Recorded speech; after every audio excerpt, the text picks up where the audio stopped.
उत्तराखंड में शराब कारोबारियों को दी गई राहत का मामला भी हाईकोर्ट पहुंच गया। इस मामले में दायर की गई जनहित याचिका पर सुनवाई हुई। हाईकोर्ट ने इस मामले में प्रदेश सरकार से हफ्ते भर के भीतर जवाब देने के लिए कहा है। आपको बता दें कि प्रदेश सरकार ने शराब कारोबारियों को राहत देने के लिए 196 करोड़ रुपए माफ किए हैं।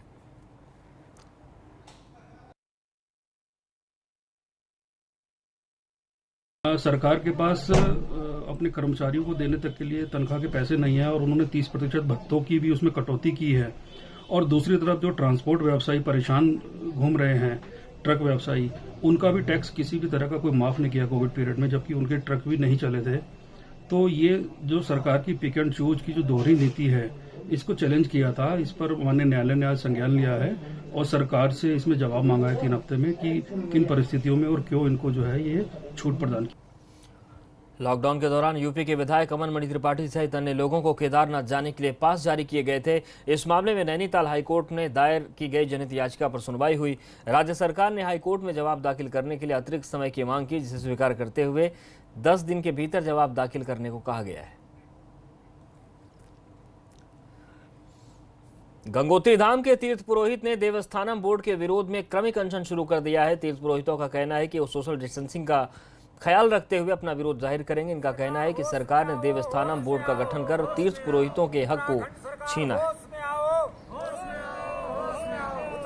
देवस्थानम बोर्ड रद्द करो, रद्द करो, देवस्थानम बोर्ड रद्द करो, रद्द करो, विधायक गोपाल रावत होश में आओ, होश में आओ, विधायक गोपाल रावत।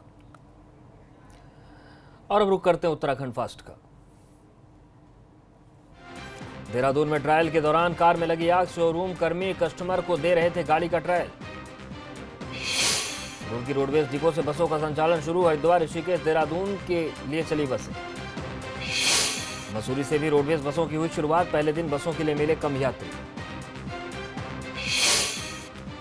रुद्रपुर डिपो से भी हुई रोडवेज परिवहन सेवा की शुरुआत। किराए बढ़ने से यात्री परेशान।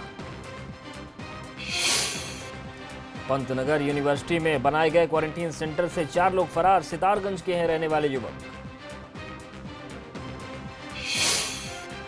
कोटद्वार में पेट्रोल डीजल के बड़े दाम का विरोध। कांग्रेस कार्यकर्ताओं ने किया प्रदर्शन। अल्मोड़ा में सीएम त्रिवेंद्र रावत ने वर्चुअल रैली से किया जनसंवाद। पार्टी कार्यकर्ताओं को किया संबोधित। काशीपुर में एलडी भट्टा सरकारी अस्पताल का होगा कायाकल्प। पहले चरण में 4 वार्ड होंगे आधुनिक। हल्द्वानी में हुई मूसलाधार बारिश, लोगों को मिली गर्मी से राहत। रामनगर में कोसी नदी का जलस्तर बढ़ने से फंसी वन विभाग की जीप। अवैध खनन की सूचना पर गश्त पर निकली थी टीम। और इस बुलेटिन में फिलहाल इतना है।